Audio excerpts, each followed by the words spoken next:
Welcome to Experimental, the science show for airheads, garden designers and people who hate washing up.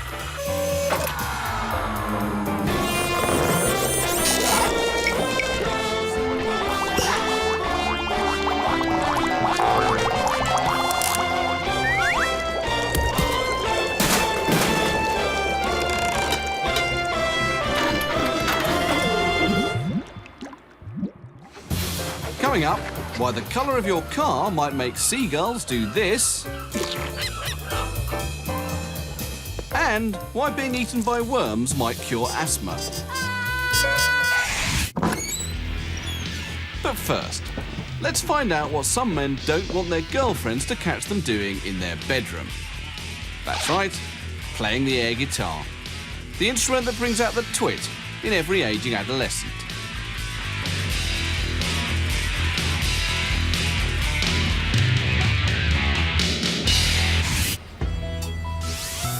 But travel north to sunny Finland and you'll find something quite remarkable. This is my favorite move. The air guitar has left the bedroom and is strutting its stuff quite openly in the street. And even odder, some of these airheads are girls.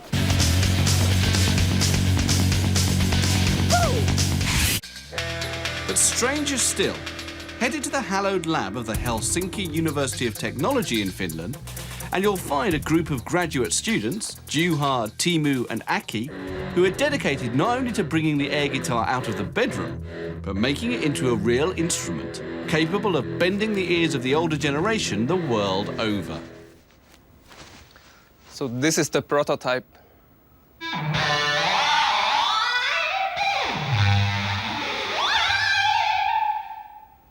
So I have my virtual air guitar by my hands. I use the right hand for making plucks, and the left hand is used for making slides.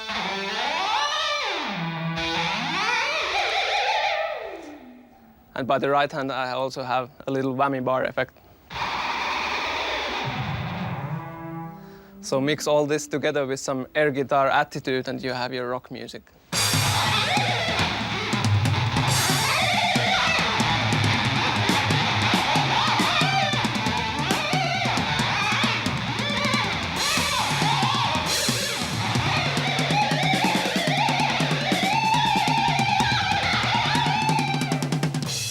And you don't have to worry about playing wrong, because the musical intelligence of the system takes care that everything fits nicely together.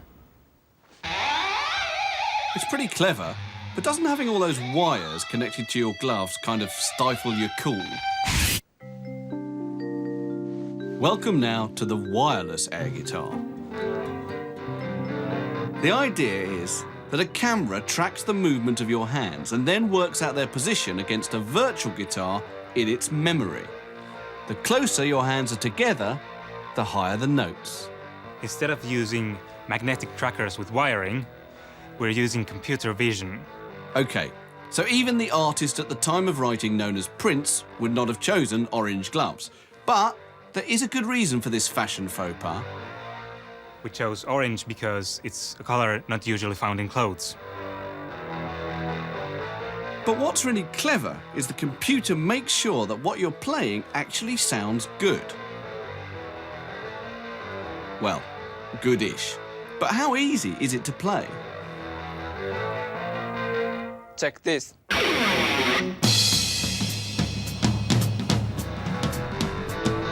This player has been on the guitar for exactly 20 seconds, and already the women are flocking to him. Other players who strummed away when the boys exhibited their system at the local science museum didn't have quite the same charisma. But that's one of the great things about their guitar. Even if you can't strut your stuff like Bon Jovi, with a click of a button, you can sort of sound a tiny bit like them.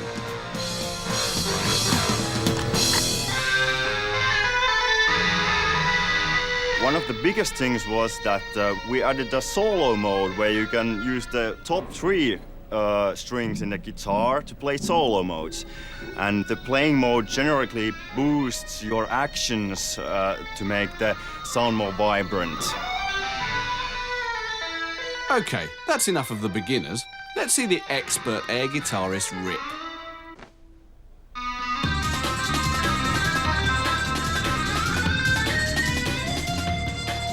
Ultimately, the three boys are going to hit the market with a system that can help you play a repertoire of classic guitar hits.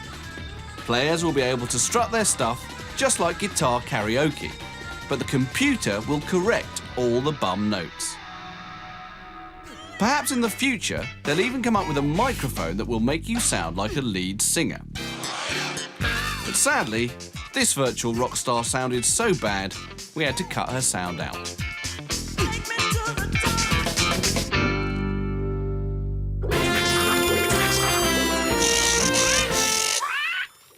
In a moment, a shitty story about birds. Bristol University needs 2 professors of pooology now, don't they? But first, some practical advice to divers. Welcome to the test department's unlikely survival guide, in which we learn how to kill a great white shark. It's easy. You hold onto its tail to stop it swimming forwards. Why does this work? When a shark swims, the water enters its mouth, then passes out again through the gills on either side of the head. It's the gills that suck the oxygen out of the water, allowing the shark to breathe. By stopping the shark swimming forwards, you'll stop the flow of water over the gills and the shark will eventually drown. However, do remember that some scientific facts are more practical than others.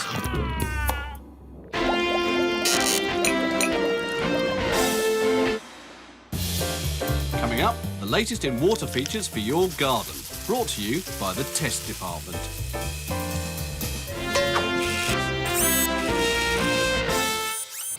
But first, we're off to the west of England to look at why birds are responsible for that other weekend task, cleaning the car. It's happened to us all. You've spent all Sunday afternoon cleaning your pride and joy when from out of the blue...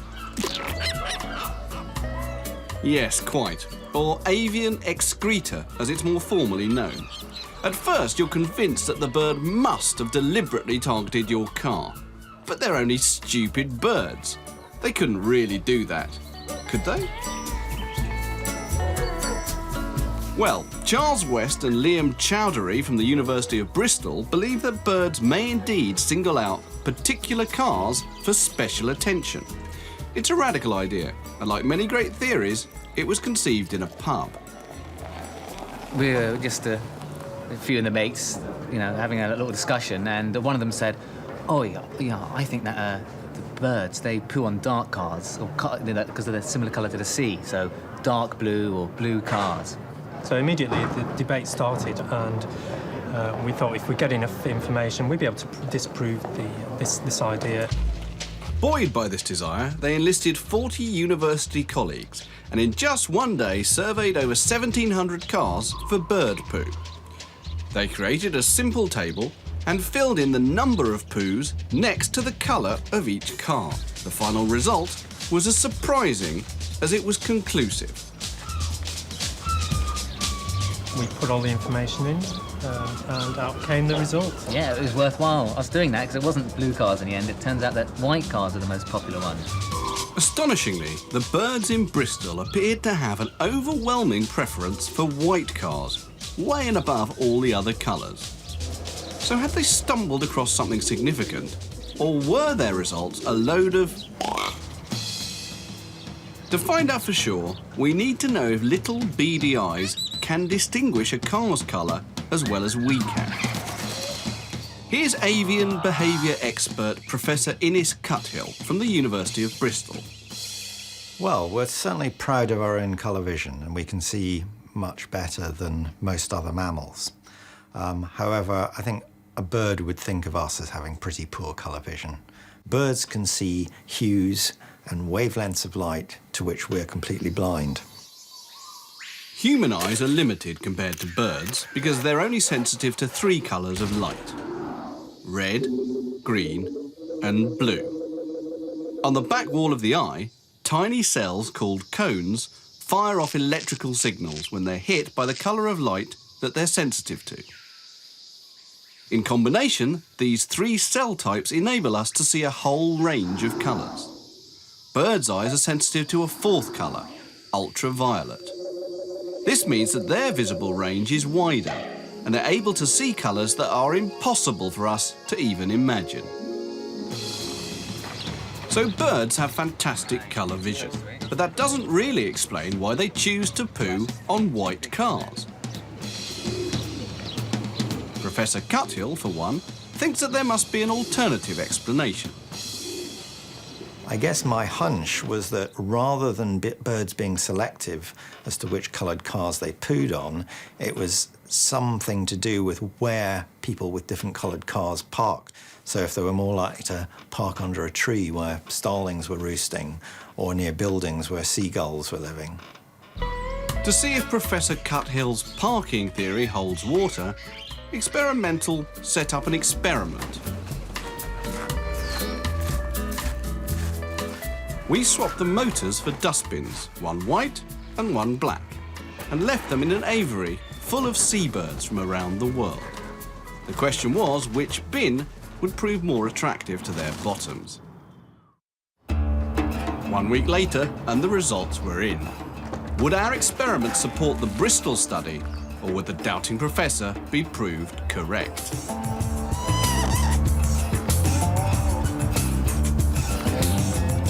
And the results? The black bin has 3 poos, whilst the white bin has 7. I'm frankly quite stunned. So that does suggest there might be something in this. So assuming birds really do target white cars, the question remains, why? Experimental believes that the seagulls see the white cars as giant rivals who need to be dumped on. Some birds certainly do use feces as a defensive weapon. Again, mainly seabirds, in conjunction often with vomit, they'll use their feces ballistically. So while it does seem that, statistically speaking, white cars get a bum deal, the reason is something that science still needs to get to the bottom of. I think we have stumbled on something here, haven't we? People want to know. People want to know if their cars are being targeted, don't they? Everyone feels a victim of bird poo. I think it's something they want answered. Yeah, I think Bristol University needs 2 professors of pooology now, don't they?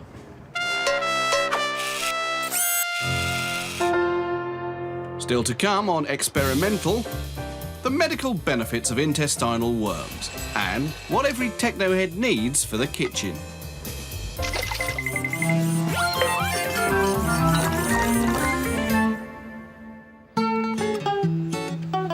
It's spring in the test department, and what better time to tend to the delicate plants and flowers in the test department garden?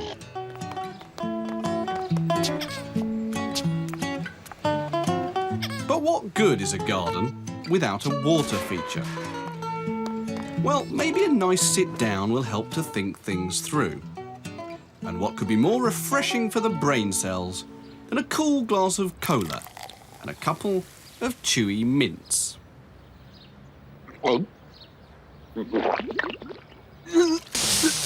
Well, perhaps that's not such a great combo, but it does give our demonstrator a corker of an idea.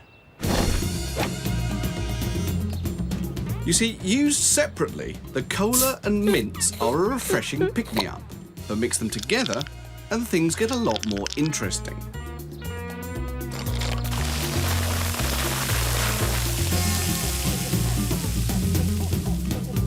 Two things are probably happening. First, the mints reduce the surface tension of the cola. As a result, the bubbles of CO2 find it easier to break through. But that's not all. The CO2 bubbles also use the rough surface of the dissolving mint as a kind of ladder to help them make their escape. So there you go, an instant water feature that you can take anywhere, and it's good to eat too, although I'm not sure what it does to the plants.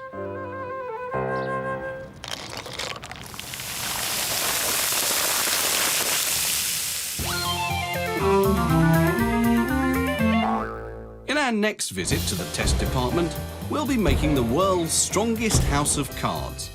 But first we ask how intestinal worms could help England win the World Cup in 2014.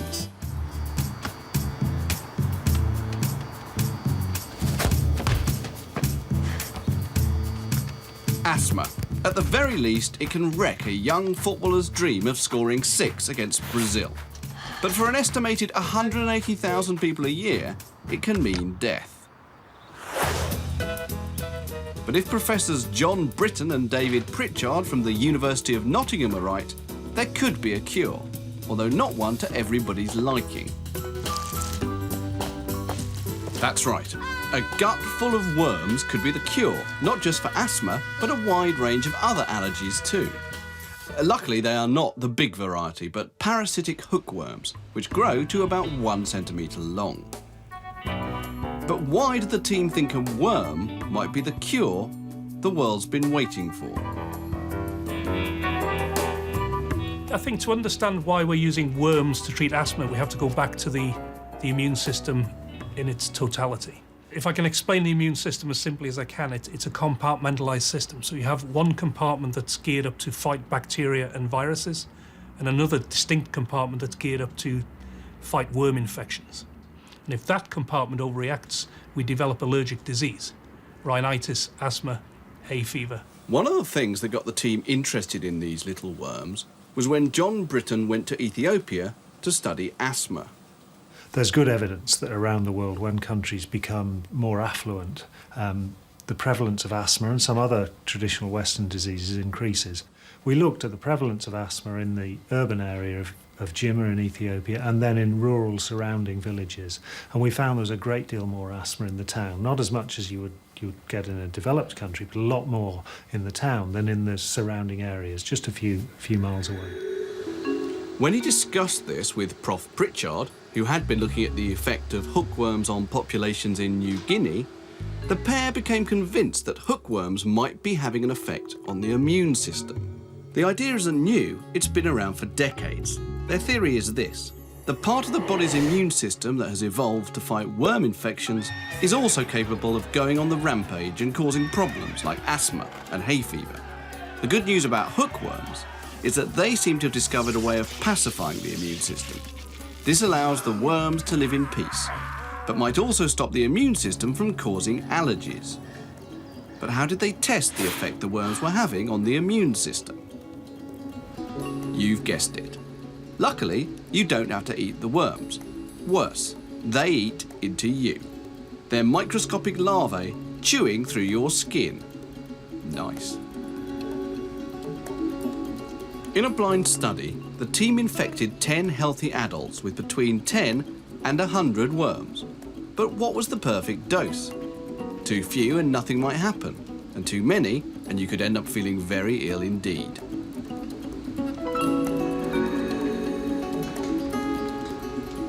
The person who got 100 is the bravest person, and she felt pretty sick. In fact, as it turns out, 10 is more than enough. So far, the team's results suggest that a small infestation of hookworms does have an effect on the immune system. But will it stop allergies like hay fever and asthma? Here's the infection that we're going to give you. The first trials are starting up. But will people want their guts full of worms, even if it stops them wheezing? Okay. This could be a major breakthrough. But ultimately, the pharmaceutical industry will want a hookworm mimic, a molecule from the parasite that mimics the effect of the whole infection. So that's the downstream ambition of the project. Pill or worm, it will come as a welcome relief to anyone whose life is plagued by a tight chest and the dreaded wheeze.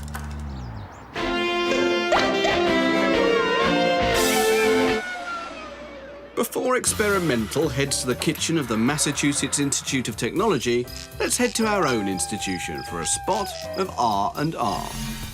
There's a card school going on down at the test department. But being the test department, it's no poker game. The money is on whether it is possible to build a house of cards strong enough to take someone's weight. Here are two ways of building a card house, both borrowed from real engineering. The traditional truss form with its ziggy-zaggy bits and the more modern closed cell system. In the real world, the truss system was much loved by Victorian engineers, who could knock out super strong bridges in a couple of weeks. The forces being directed down the diagonal beams.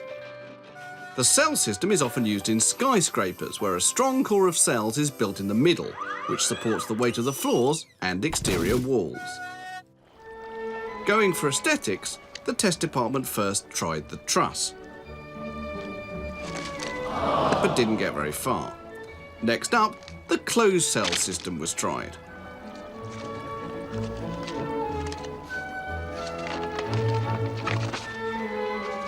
It's a lot easier to build, and soon half the table is covered with cards. But can this structure take the weight of a test department demonstrator? Let's see. Fantastic. Rock solid so long as the forces are straight up and down. Subject it to a simulated earthquake with the forces coming from the side, and it collapses. Well, like a house of cards. Finally on experimental, cooking for nerds. In Cambridge, near Boston, Massachusetts, is the home of Leonardo Bonanni, a man who wants to revolutionise life in the kitchen. Currently, he's developing his ideas in the Media Lab at MIT, and is part of a group they call the Counterintelligence Group. We're in the kitchen of the Media Lab. Kitchens have always been a very technological space, and the first place where most technologies enter the home. It's a pretty cool place, full of things like indoor greenhouses to keep your salads alive for a month, cloths that tell you the heat of the food as you bring it out of the oven. Careful, it's hot. And this prototype tap, which tells you if the water is hot or cold. But pride of place is this, thing. Leonardo's dishmaker. What gets Leonardo's goat more than anything else is crockery. It's not the washing up he doesn't like, it's the space the stuff takes up. So his idea is a machine that makes the tableware right there in your own kitchen. The dishmaker that you see here is still an early prototype. We've only been working on the concept for 2 years. 2 years? Blimey, they're not exactly big on finish at the Media Lab, but the concept is cool. The idea is this. Dishes take up a lot of space. But if we can make them flat, they take up next to no space at all. So the idea of the machine is that you have a small box in the kitchen filled with hundreds of flat dishes that can then pop out finished crockery like this at the touch of a button. Brilliant. It seems Leonardo has managed to add a big machine to your house, which can produce hundreds of plastic plates that you then have to store. A bit stupid, that. But actually, it's not that dumb. Once you've used the dish, you put it back in the machine, press another button, and it goes flat again. It will always remember how it used to be, and it will be able to pop back, like a rubber band. When you stretch rubber, it always goes back to the same shape. Here, you have to soften the material with heat to stretch it out. Once you cool it, there's a stress in it, and so when you heat it again, like a rubber band, it pops back to the shape that it used to be. This phenomenon is called shape memory, found in some plastics. Take Captain Plastic here. So long as he doesn't get too hot, he's as strong as they come. But whack a bit of heat on him, and you can push him into any shape you like. Take the heat away, and he'll stay down, even though he's constantly trying to get back into his original position. To get him back there, all you need to do is to reapply the heat, and he'll do the rest. Ultimately, Leonardo hopes that machines as small as this could supply large institutions with all their crockery needs, freeing up masses of storage space. I think this prototype shows the basic concept, which is to make dishes and recycle them all within a machine the size of a dishwasher that doesn't consume any more power than your toaster oven. All very clever, but Leonardo hasn't managed to crack the biggest problem with crockery in the kitchen. Sure, the machine can recycle just fine, but it can't do the washing up.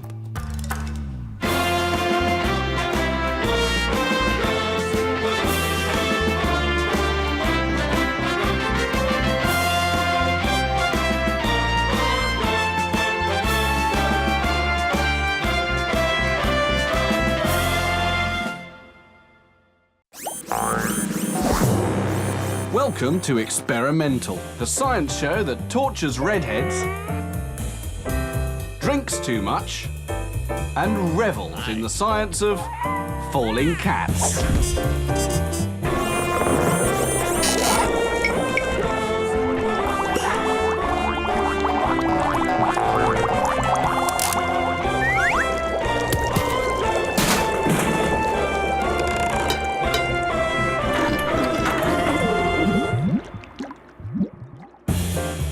Later on, we'll be making the world's most boring experiment fun and asking Tango here to write her name. Get this piece of chalk and write your name. Come on, Tango, write your name. But first, let's be nasty to redheads. This is Dr. Jeffrey Mogul. See, it says so on the door. And he studies redheads. That's redhead mice and redhead humans. Why? Because he wants to find out how they react to pain. Which is fair enough, as he's the E.P. Taylor Professor of Pain Studies at McGill University. It is definitely not the case that I woke up one day and said, boy, I wonder if hair color has anything to do with pain. Professor Mogul's interest in redheads started with these little chaps, red-headed mice. His team was studying the mice's sensitivity to a pain-killing drug, and his research for the gene responsible led him to a chromosome called mouse chromosome 8, which contains a gene which causes red hair. Not only did the gene make for ginger mice, but it made for mice that appear to feel less pain than their white or brown relatives. Amazingly, the mouse redhead gene is exactly the same gene as the one that causes gingers in the human population. We tested the redhead mice for pain sensitivity on a bunch of different tests of pain in the mouse. We found that in every test, the red-headed mice were less sensitive to pain than the controls, and then we predicted that therefore human redheads should be less sensitive to pain than blondes and brunettes. To try and find out, he enlisted the help of his colleagues to carry out extra research. But what is pain, and why is it useful? The answer is simple. Without pain, nothing would stop you doing this. But with pain, no thinking is involved. It's just an instant response to get you out of danger. Pain is an important warning function. Obviously, if you sprain your ankle or break your leg, the pain is there to punish you if you try to move, right? Because your leg would rather you stay still for a few days, and so it can heal properly. But how can you prove that redheads really do feel less pain than blondes or brunettes? Well, you hurt them, of course. Take a redhead and a non-redhead, make sure they know exactly what they're getting themselves into. This is John. He's going to be a witness just to prove that I didn't force you to sign the consent forms. Okay, so if you're ready. And as soon as they've signed up, you strap them down and burn them. What I'm going to do is I'm going to apply this thermode to your forearm, and the temperature is going to rise. I'd like you to push the button when pain becomes intolerable, so you can no longer tolerate the heat. Okay. Okay, here we go.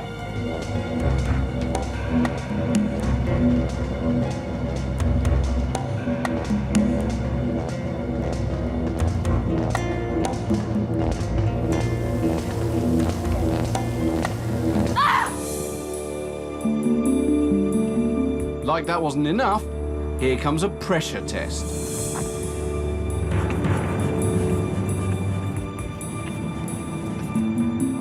By gripping a handle whilst her upper arm is squeezed by a blood pressure cuff, it impairs the circulation and that hurts.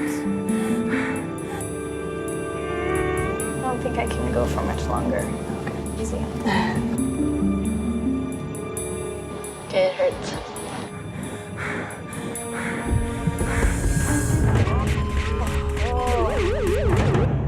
Great, thank you. The results prove that redheads really did feel less pain than their mousy blonde friends. But why? When the body is hurt, the brain produces powerful pain-killing chemicals called endorphins. But, just to make sure you feel pain enough to learn your lesson, the brain reduces the effect of endorphin.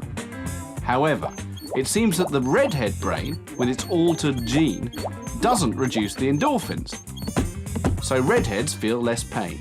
But before all you redhead men go out and test your newfound mouse gene pain tolerance in some immature scrap, be warned. If the big blonde bloke decides to split your head in two, you'll be dead, whether you felt it or not.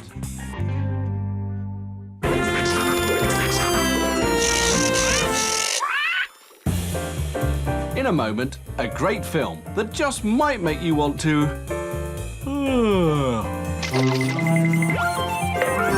But first, let's go testing in the test department.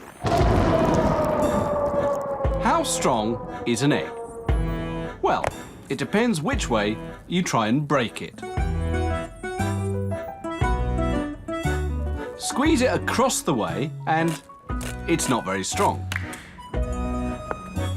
But squeeze it end to end and the human hand can't crack it. So let's see how strong an egg really is in a kind of scientific way with our revolutionary Egg Tester 3000 machine.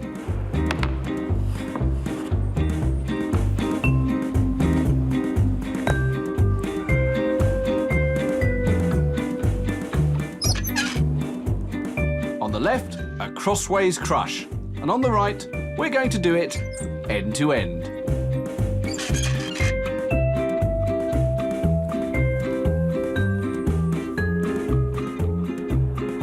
Well, at 2 kilos, things are fine.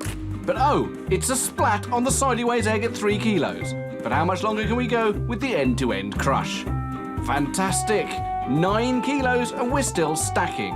Why? Well, end on, the egg works exactly the same way as a dough, with all the force being sent downwards through the line of the roof. This makes it one of the strongest shapes in nature. But even the strongest shape cannot beat the Egg Tester 3000 machine. And our end-to-end egg goes splat at 10 kilos.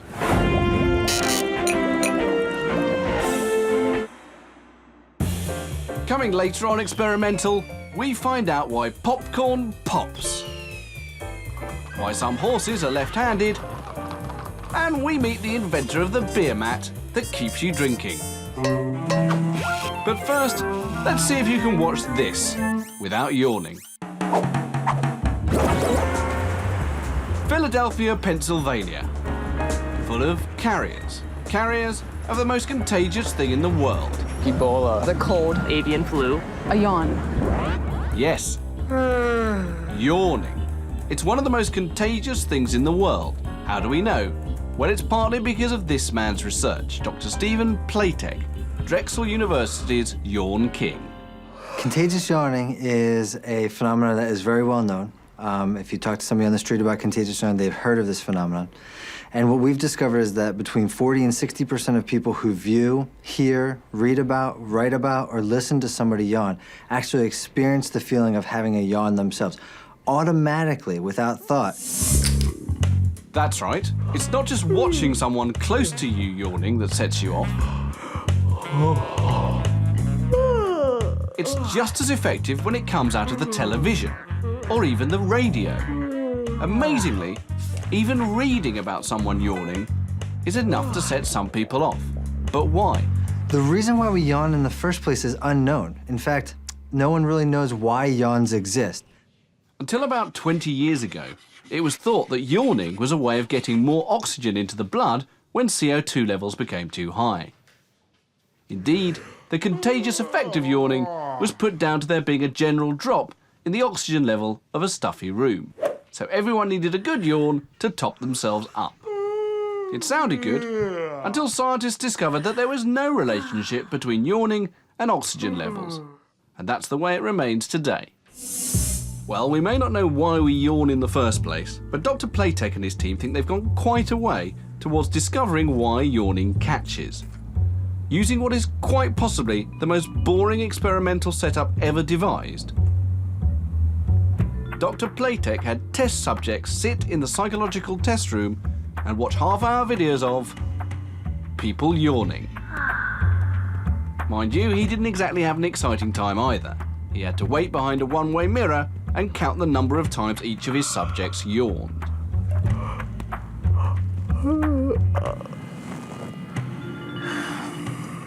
After exhausting research, he found out that yawning is more contagious for some people than others. People who score higher on theory of mind or experience more empathy than other individuals tended to be more susceptible to the contagious yawning effect, meaning that if they were more empathic, they tended to show more contagious yawning. Theory of mind is what psychologists call the ability to put yourself in someone else's place, to empathise with their point of view, to mentally become them, and as a result, take on some of their traits. Which is why if they yawn, so will you. I expect that people watching this show, 60% of them will yawn at least once during this program, and then some of those will even yawn more, 4, 5, 6, 7 times even. Those are probably the highly empathic individuals that are watching the program. Other studies have shown that contagious yawning is a learnt response. Children under the age of 5 don't yawn when shown videotapes of other people yawning. And children younger than about 6 will not yawn when reading about yawning. Contagious yawning may be a primitive mechanism or a primitive process related to empathy or social behavior and social learning among group-living animals. In other words, contagious yawning is really about synchronizing your mind with someone else's. So don't be insulted next time someone yawns in your face. They're not telling you you're boring. They're telling you that they empathize with you and understand your point of view.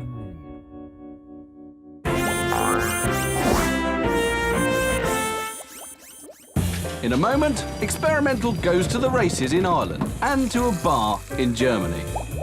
But before all that excitement, a rather sombre piece on feline mortality.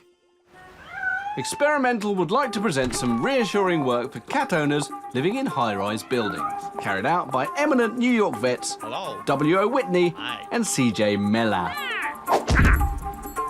They looked at the mortality rates of cats who have fallen between 2 and 32 stories. First, the good news, 90% survived. But there was something odd. The most likely floor from which a cat would suffer serious injury or death was not the 32nd floor, but the 7th. And the reason, the authors speculate, is this. As a cat accelerates, it stiffens up. It takes a drop of around 7 stories for the cat to reach its terminal velocity of around 100 kilometers per hour. Whereupon, the cat stops accelerating, feels no force acting upon it, and relaxes, increasing its surface area and flexibility. And hence, the area over which the deceleration provided by the ground is dissipated. Another one lives. Result, more cats live with longer drops. Still to come, the self-ordering beer mat. And a day at the races. First, let's eat at the test department. When his stomach rumbles, there's only one food a test department tester will eat. Popcorn. But with a planet-sized brain, the day had to come when the tester would wonder not how fast he can eat it, but what makes popcorn pop. In other words, how does it turn from this into this? For the average punter, the answer, cooking in oil, might suffice, but not in the test department. We want to know exactly why they're flying out of the pan. So we got out the 1,000 frames per second camera. But even that hardly caught the moment. But look at it frame by frame and you'll begin to see what's happening. First, the kernel expands. This is because the water inside the kernel has reached 200 degrees Celsius and has turned to steam. That steam then cooks the starch, which expands in 3/1000ths of a second, splits the kernel, and puffs up into those little white clouds we love so much. So there you have it. Popcorn at 1,000 frames a second.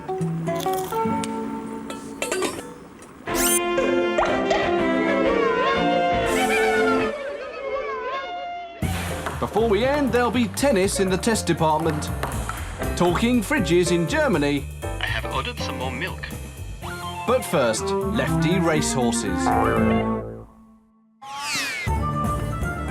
Apart from a certain black beer, the Irish are probably most famous for their horses.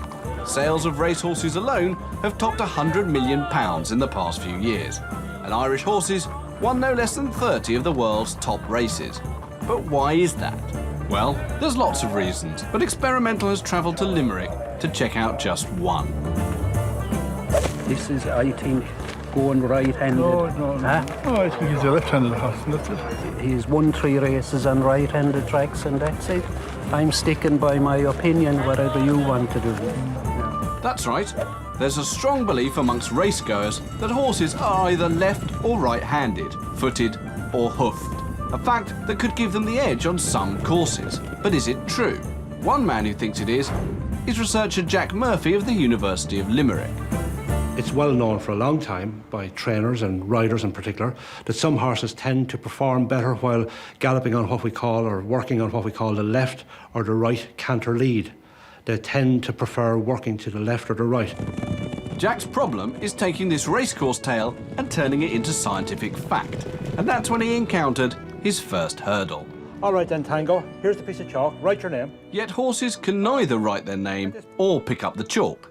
However, Jack realised that the simple observational test that works so well with humans was a key to determining the handedness, or hoofness, of horses. Well, typically what we did, we devised the experiments around almost everyday occurrences, things that the horses might do almost every day, so that we would see what preferences the horses demonstrated. The first was watching the horse starting to walk. Did the horse initiate walk with either the left or the right front leg?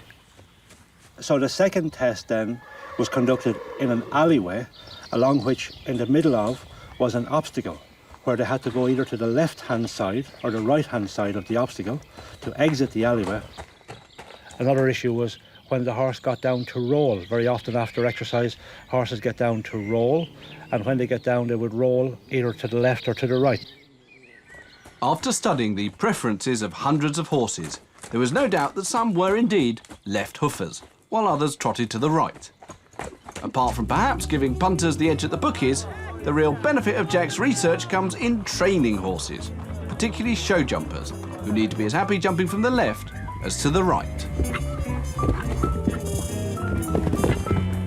Knowing that a horse has a bias to one side or another means that trainers can devise exercises to compensate, producing a horse that is, to use the lingo, straight.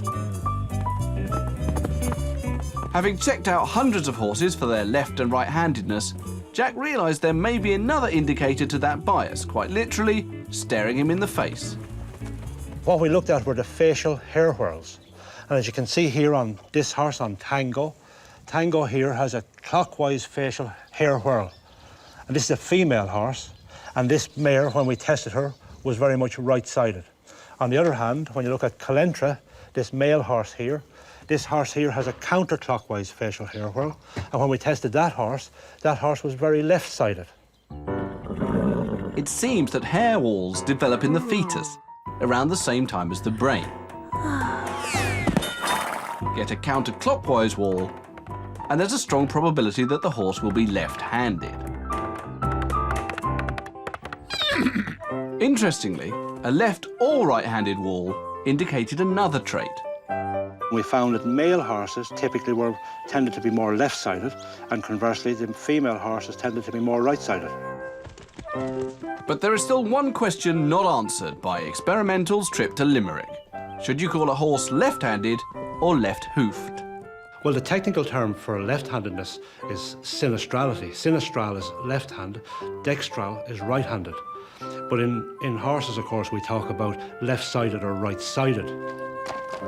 I think we'll stick with calling you a left hoofer.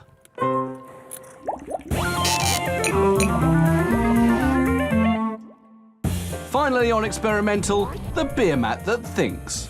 But first, let's play some tennis at the test department. They're playing table tennis down at the test department. But it's not a contest. This is a scientific investigation. They're trying to work out why Billy Bunter cannot hit the ball. Is it his eyesight? Well, no. Perhaps a larger racket would help.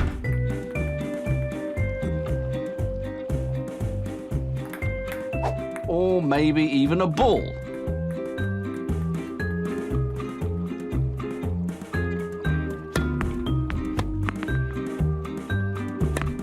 Nope, not even that.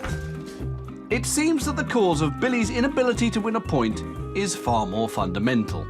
Time for some physical measurements.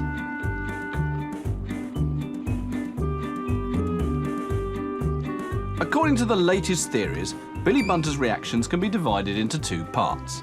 First, there's a physical side, the time it takes for the signals to get from Billy's eyes to his brain.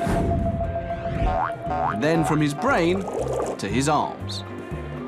These signals travel at around 120 meters per second. So in Billy's case, it takes approximately 13 milliseconds for the muscles to get the message. Those times are pretty much fixed for everybody. What makes Billy so bad at hitting the ball is the time he takes to think about what to do. Top players can work out the speed and direction of a ball earlier and with less information than it takes the average player, or even slow ones like Billy.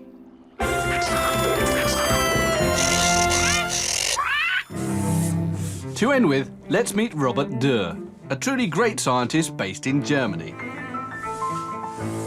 He knew he was a whiz kid, but what he needed was a great idea to focus his whiz on.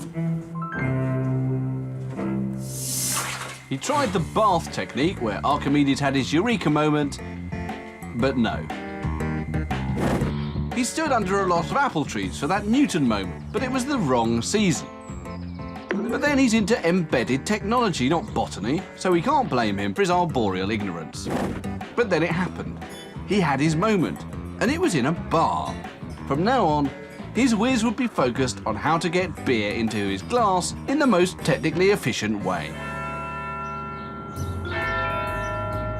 Robert works in a computer lab at the University of Saarland, where they work on embedded technology, the idea of making everyday things intelligent. Imagine a house door that can recognise you and let you in when you return home. A fridge that knows the use-by date of all the food you put into it. I have ordered some more milk.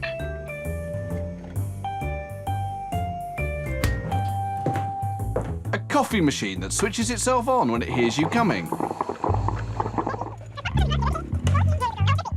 A plant that tells you when it needs watering. Or a sofa that recognises your bum and switches on your favourite TV programme. Pretty cool, huh? Well, how about a wardrobe that listens to the weather forecasts? Today it will be raining. That is the wonder of embedded technology. But how does Robert hope it's going to revolutionise the world of beer drinking? Well, it's all in the beer mat. The weight of the full glass is conveyed via a traditional beer mat to a metal plate. Built-in electronics measure the weight and transmit the data to a receiver, which activates a signal indicating where the empty glasses are. The idea is that the mat monitors the level of the drinker's glass, sends a signal back to the bar staff, who can offer a refill before the drinker even knows he wants one.